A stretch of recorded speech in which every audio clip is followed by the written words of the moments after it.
Crazy Cows, Story of the Magical Flute and the Cattle. Adventure Stories for Kids. Written by Jeff Child. Narrated by John H. Feskins. Introduction. Cows aren't that smart. Everyone knows that. But did you know that something beautiful took place in a tiny village called Milktown? There was a problem, a tragedy waiting to happen, a calamity almost impossible to prevent. But in this story, a hero arises, an experienced mystery figure with a magical item. Hurry and listen more, because this story will blow your mind. Chapter 1. Cows. This is a story about a farmer and a boy with mysterious powers. And even if you are skeptical at first, you may just believe it after reading it, because everything in this story is both true and almost unbelievable. Cows were all over the place. The village of Milktown didn't get its name for nothing. Their economy was based on cow milk and cow meat. Herds of hundreds of cows were eating grass every day. The village mainly consisted of farmers. There were some other animals, but mostly cows. It was a peaceful town. Nothing unusual usually happened. The cows would get milked, they would be gathered in barns, and they would have fresh grass to eat each day of the week. The shifting system allowed some patches of land to recover from being trampled on, while others would provide these cattle the necessary nutrients. But cows were not that bright. A farmer once said that if the lowest IQ in the world was 0, then a cow would have an IQ of -10. Implying that they had no brains whatsoever. Of course, that wasn't true. Cows had brains, but they were just wired differently. In order to understand how to control these thick animals, one had to know the tricks. And this was something that many farmers thought they did, but in reality, they didn't. Some of the farmers had a hard time keeping these cows together, since their walking patterns were so unpredictable and made no sense. Brady was such a farmer. He had a big herd of cows, hundreds of them, and he mostly made a living by milking them. "The cows are being weird today," he told his wife. "Again? When are they not weird, Brady?" she asked. "Oh, I don't know. Sometimes, I guess. Look at that one, for example. She keeps bouncing against the fence with her head as if it's nothing. What is going on in their minds?" "Beats me. Those animals are a mystery." "But Toby understands them, right, Toby?" Brady looked at his dog and petted him on the head. "Bark, bark," Toby said. "Go get them, Toby," Brady said. Toby ran off and barked at the cows, trying to gather them into one place. He was okay at it, but it was challenging. The cows mooed and ran into all different directions at first. "Ugh, they're so stupid," Brady said. "But perhaps that's why we can dominate their species." His wife laughed. "That's probably why," she confirmed. "I'm going inside. Do you care for some freshly baked bread?" "Do I? Honey, if it was up to me, I would eat a whole loaf of that stuff. You make the best in the world." "Thanks," she replied shyly. Brady looked at Toby and said, "Well done, Toby. You finally got all of them. Come get your bone."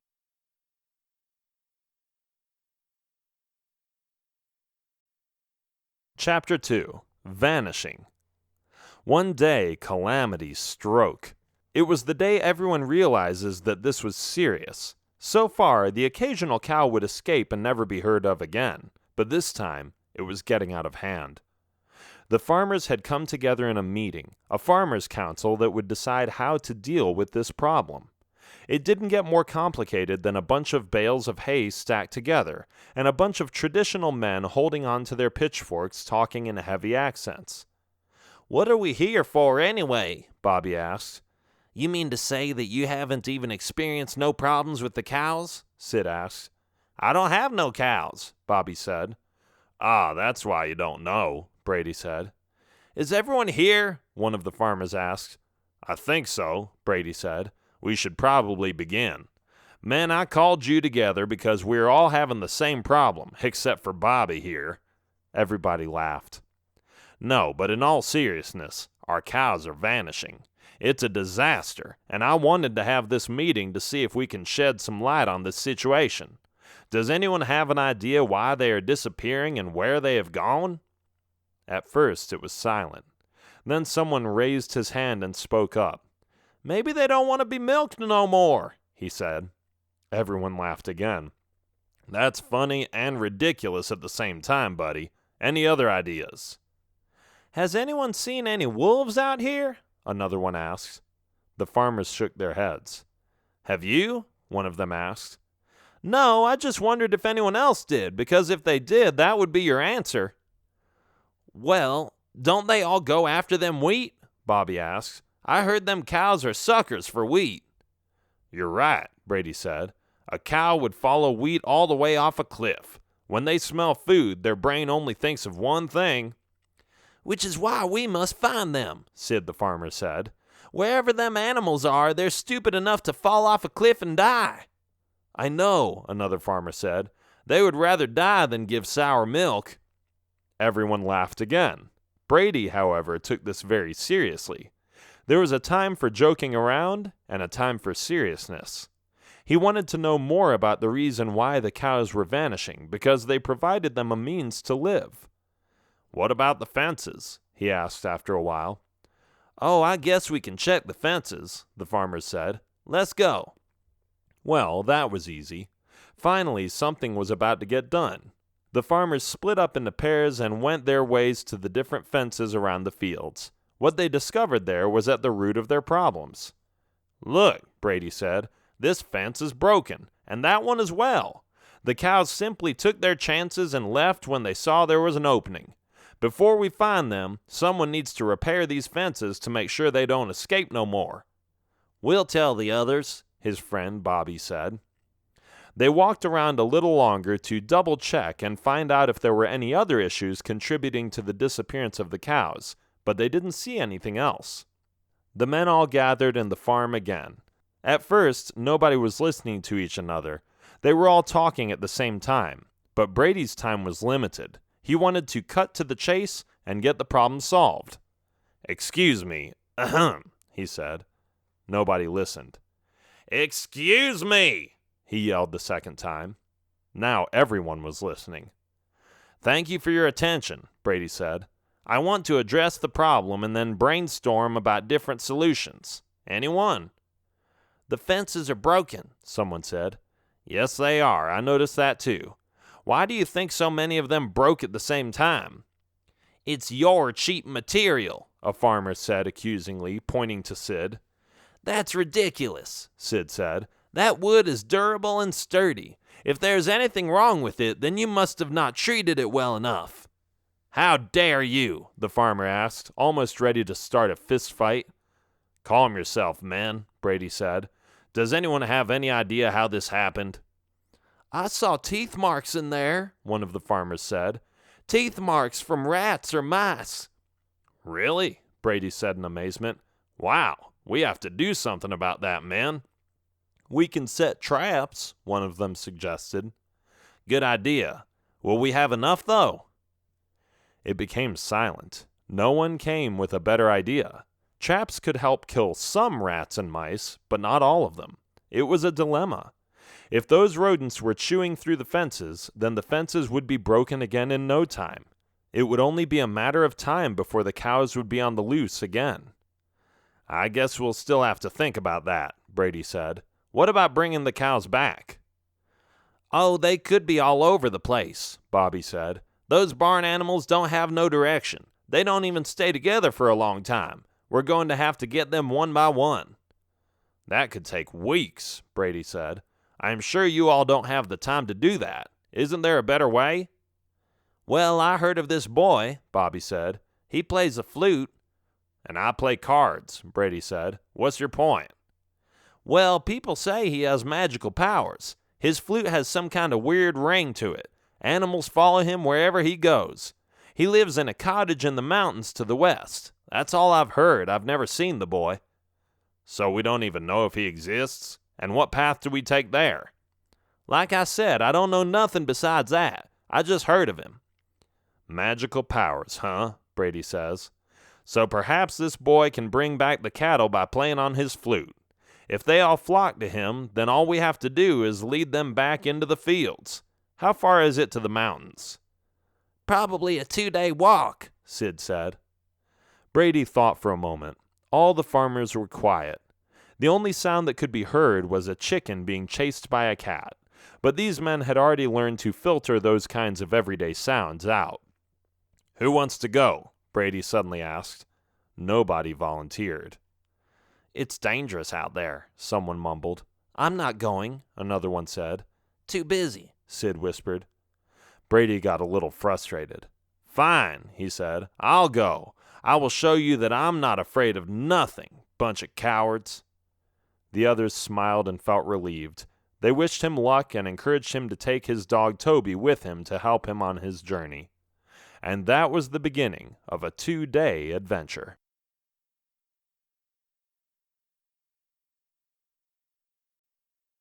Chapter 3: The Threat. Brady left the next morning. His wife had prepared a knapsack with some food in it and gave her husband a kiss before he left. Toby was excited. He knew there were new places to explore and to leave his mark at. He always liked going out into the wild. Brady and Toby started walking uphill into the direction of the said cottage where the boy was supposed to live. The weather was nice, the environment was serene, and Brady didn't see any cows on the way there. "They must have all gone to the other side of the village," Brady assumed. "Oh well, I wouldn't be able to bring them back anyway, even if I saw one." Although there was some uncertainty whether or not the boy was even up there, Brady wanted to take the risk. He knew that if the stories were true, this boy would be their salvation. It was the only way he could think of gathering all the cows. The climb became steeper. The path became rougher. It wasn't as clearly visible as it was at the beginning. Rocks were covering both the path and the areas next to it. Brady had a hard time distinguishing between a general patch of nature and the man-made shapes of an actual route. But he kept going, hoping that he was still going the right way. This went on for almost 2 days. Brady occasionally took a break and paused to eat something and feed his dog a snack. He slept for a few hours every night, sticking close to his hairy animal friend for safety, and eventually reached a part of the mountain that seemed to end. "If it isn't here," he thought out loud, "then I don't know if it's even there at all. I haven't seen nothing. No cottage, no boy. Let's go back, Toby." But before he could turn around, Brady heard a growl. "Uh-oh," he said. "That didn't sound good." Another growl was heard. This time, Toby growled back, despite it being less vicious or impressive. "What was that, Toby?" Brady asked. Toby was still growling. After some time, Brady saw it. Out of the bushes appeared a big brown bear. The bear stood up straight but was getting ready to pounce him. Brady closed his eyes. He held his breath. He knew there was no escape. Hopefully, Toby would come in between him and the bear, but if he didn't, Brady would be toast. Dead by a bear. Gone. However, fate had something else in mind for him. He suddenly heard a tune, a very high pitch. Someone was playing a melody on the flute. He opened his eyes and looked at the bear. The animal was mesmerized. Toby was listening too, but wasn't as far gone in his own world as the bear. Brady stood there in awe as he watched the bear vanish, going back into the bushes from which it came. "Wow, what was that all about?" Brady asked when the music was gone. "I should ask you the same thing," he heard someone say behind him. Brady turned around and saw a boy come out of the forest. He looked like a wild boy, with his green outfit, his hat, and his nonchalant posture.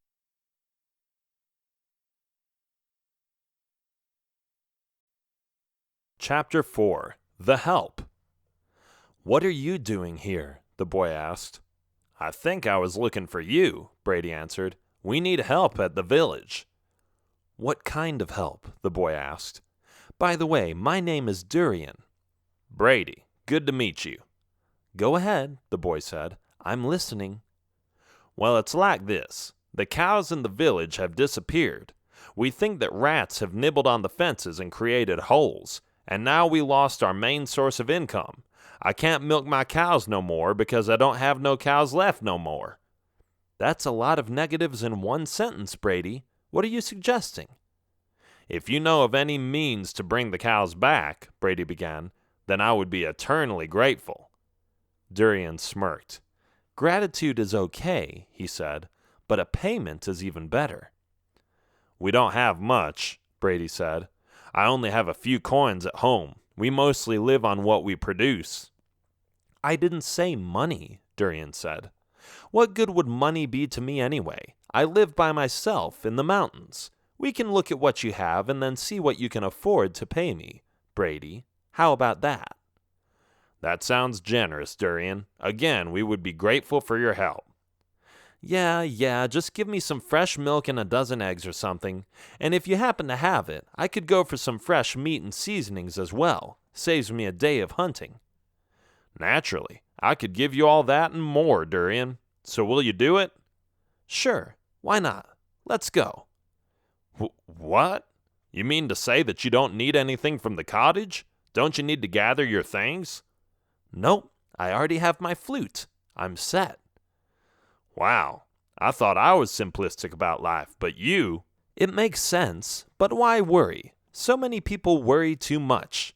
I am a free spirit. I do whatever I want and I take care of myself. That's about it. What else do I need?" "I guess you're right. What about women?" "Huh? What about them?" Durian wanted to know. "Don't you want to get married and settle down sometime? How old are you anyway?" "Oh, ha ha," Durian said laughingly. "Yeah, maybe sometime. I don't know how old I am. I forgot. But we'll see. For now I am content with life, so who cares, right?" Brady was a little surprised by this boy's uncaring attitude. He had probably been living in the bush for too long. But Brady didn't care how weird this young man was, as long as he could deliver him the cows they had been looking for. "Where did you get that flute, anyway?" Brady asked. "It's just a magical flute," Durian said. "Yes, but that's not something you see every day." "I do. I see it every day." "Touché," Brady said. "I didn't think of it that way." "I was living in the woods all that time," Durian began. "I have no idea where my parents are, but what I do know is that the trees spoke to me." Brady raised one eyebrow. He figured that anyone living in the forest for that long must have become a tree hugger, and that this boy was no exception. He smiled a little, but hid his smile quickly so the boy wouldn't think he was mocking him. "Well," Durian continued, "when they began to speak to me, I echoed their sounds and studied the howling of the wind. Then, when I carved this stick out of a dead branch, I inserted holes and it began to make music when I blew in it. And before I knew it, I had tested out all the different sounds that appeal to animals. Sheep, for example, respond to a much lower pitch than bears. And dogs require such high tones that sometimes I have a hard time mustering the strength to get the sounds out of my flute. But luckily, I don't deal with hostile dogs a lot. Yours looks pretty tame." "Interesting," Brady admitted. "So you just play tunes on the flute all day?" "I eat too. I use the flute to attract a certain kind of animal and then I kill it. Roasted skunk isn't that good, by the way." Brady laughed. This kid was full of surprises. The two of them talked and talked, making the way back a lot more pleasant than the long uphill struggle Brady had faced earlier. When they came to the village, everybody stared at Durian. No one had ever seen him before, so he was the main focus of attention. But he didn't care.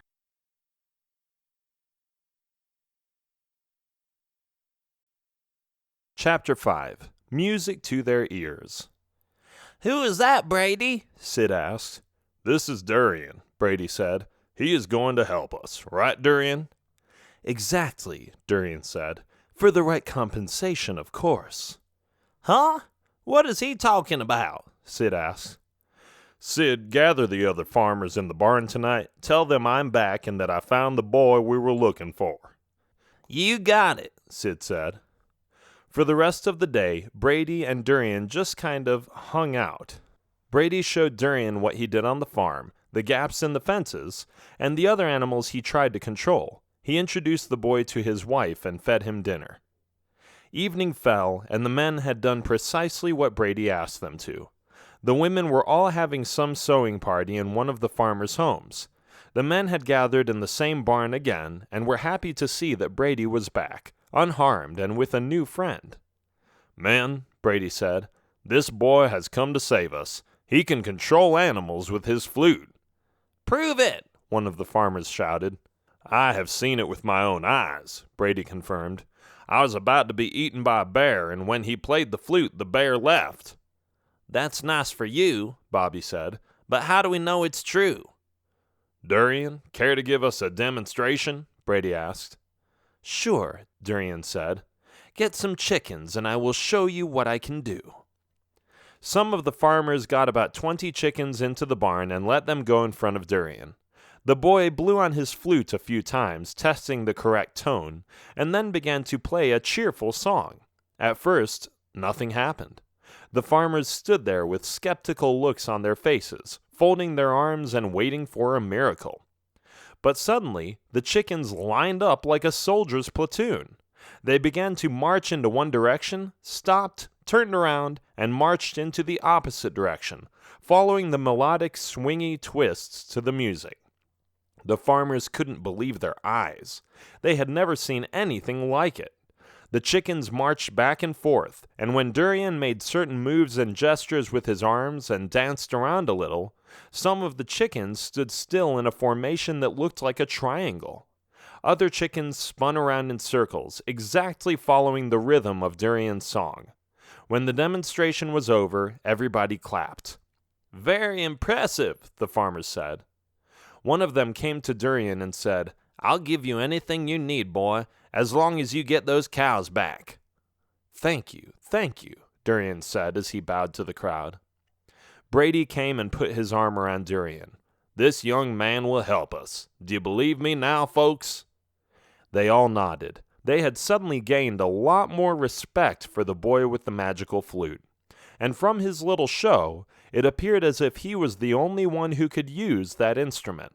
The farmers were willing to donate whatever they could to support him in his endeavors.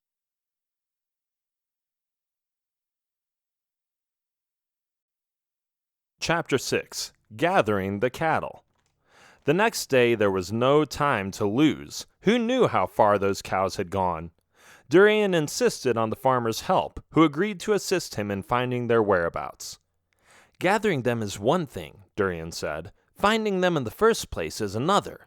I can play the flute all I want, but if I am not close enough, they won't even hear me. By the way, cows are really stupid. You can't expect them to take initiative unless you spell everything out for them." "We know," Brady said. "We've worked with them all our lives, remember?" "Right. Let's get going." 30 farmers entered the forest, looking for their vanished cattle. The forest was peaceful and the weather was lovely. The sun shone through the trees, lighting the way for the villagers and aiding them in their search. They walked and walked, and eventually they came to the cliffs. "I hope they didn't go down here," Brady said. "Probably not," Sid commented. "Do you see any cows down there? I sure don't, so they're probably somewhere else." "There!" one of the men shouted. "They're over there!" All the other farmers looked to the right where Sid was pointing.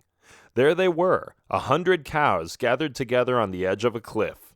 They were eating grass, filling their stomachs, and having a good time. Some of the farmers looked at Bobby. "Didn't you say they don't stay together for a long time?" they asked with an angry look. "Oh, well, the thing about that is," he said sheepishly. "Admit it, Bobby," Brady said. "You don't know nothing about them cows." Bobby sighed and let his shoulders hang. "I told you I don't have no cows," he said. "But I just thought I could be part of the group if I tried to show you how much I knew." "It's okay, Bobby. They're dumb animals anyway," Brady said. Then he turned to Durian and said, "There you go, boy. They're all over there. Do you think you can bring them back to our farms?" "Can I?" Durian said with full confidence. "Just sit back and watch me go to work." He took the flute out of his outfit and began to play. The melody was slow and low. The farmers wondered if that was the case because the cows were slow of understanding. One of the dumb cattle was walking towards the edge. It almost fell off the cliffs until it heard Durian play his tune. The cow stopped and looked. All the cows were now looking at Durian, who danced a little but still tried to catch their complete attention. What he didn't realize, though, was that some other cows were scattered across the woods and were slowly moving into his direction now. Durian looked behind him and saw the magnitude of his undertaking. Hundreds of cows were surrounding him, staring at his flute and blinded by the hypnotism of the music. Amazing, some of the farmers admitted. They watched in awe as Durian led the cows back to the farm. They were lined up behind him as if they were being held on a leash. One by one, he guided them towards one of the fields, the one that already had a fixed fence. The farmers followed the big parade too, and waited until Durian had all the cows gathered on the field. "Was that all of them?" Brady asked Sid. "Yes, let's close the gate," he whispered back. Durian was still playing. The gate got shut, and the farmers watched their herds stand still in one spot, still staring at the musical boy. When the song was over, Durian stuck out his tongue at the cows and ran towards the fence. None of them followed. They just followed him with their eyes. Durian jumped over the fence and joined the farmers. "Well done, boy," they said. "You solved our problem.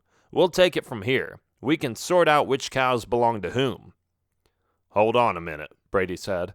"Before we give this young man the reward he deserves, I have one more thing to ask of him." "Oh yeah? And what's that?" Durian asked.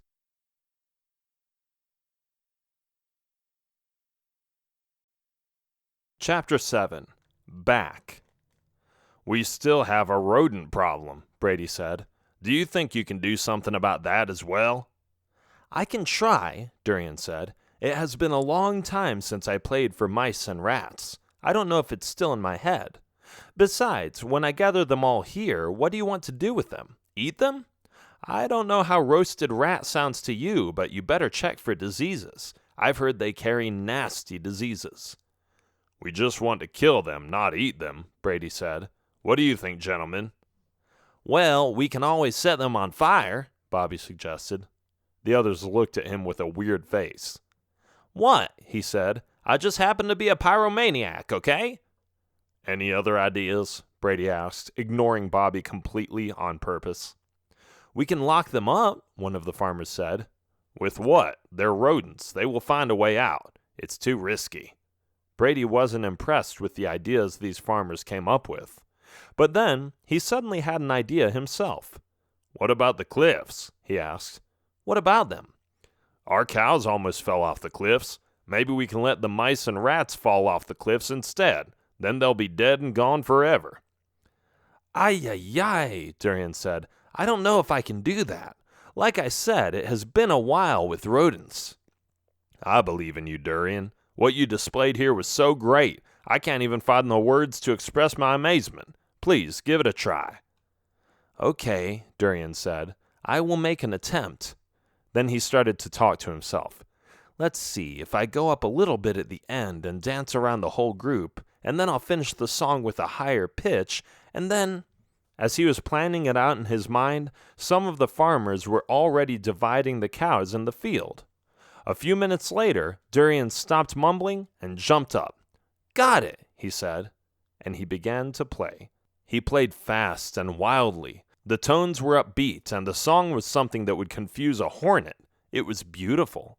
Quick, fast notes were coming out of the boy's flute. The women in the village came to listen too, almost mesmerized by the sounds thereof. Brady said, tapping Durian on the shoulder. "I hope you're not planning on guiding the women to the cliffs as well. We would like to keep our women." Durian stopped and looked at him in a rebuking way. "Let me be," he said. "This is typical. Women are susceptible to this song too, but the second part applies particularly to rats and mice." "Makes you wonder if women and mice have something in common," Bobby said jokingly. Brady banged him on the head. "Ouch, what was that for?" Bobby asked. "You're being sexist and discriminative. When this is over, you better apologize to your wife." Durian continued to play. After a while, Hundreds of rats and mice crawled over the ground towards Durian and lined up properly. As soon as some of the women saw the rats, they screamed and ran away. Not all of them were afraid of them, but some of the women had gotten into that habit and left the premises. Durian gave Brady a look as if to say, "See, I told you they wouldn't stick around." Then he pursued. It was a little disgusting and cute at the same time to see the hundreds of rodents line up in front of the boy with the flute, and again the men watched in awe once it happened. Durian began dancing around and playing the flute at the same time, moving towards the canyon. The hundreds of mice and rats followed him through the forest. Durian stopped in front of the cliff and made a little dance around all the rodents. They followed him with their eyes and turned around, but they stayed close to the cliff. In the distance, the farmers were watching, along with some of the women who weren't afraid of rats or mice. Then Durian played a part of the song so beautiful and complicated that no person could ever describe it. It was the sound of heaven, the music of the muses, the perfect amplitude, the melody of the gods. Supernatural tunes of order and splendor penetrated the ears of all present to witness this wonder. If there was ever a song in history described as being perfect, it would be garbage compared to what this young man performed at this moment. The rodents in front of him turned around and ran. They ran towards the cliff with all their strength and let themselves fall into the canyon, happy that they were privileged to hear such a fine masterpiece before the end of their lives. When it was over, all the mice and rats were gone. The farmers and their wives had their mouths wide open. They couldn't believe their ears. Some of the women had tears in their eyes, and every one of the men was speechless. Durian turned around and bowed. "Thank you," he said with a smile. The farmers snapped out of it and began to clap. The women came to Durian and embraced him. And thus ends the story of Durian, the miracle boy who gathered the cows and eliminated the village's pests. They let him stay for as long as he wanted, but after a few days, he retired to the mountains, with some things to eat that he received from the farmers. The boy was never seen after that, but even now, when you visit the valley, you can sometimes hear the happy tunes from the magnificent flute of that young boy playing in the mountaintops. And if you ask what that is, any of the farmers will be happy to tell you all about it, especially Brady. The end.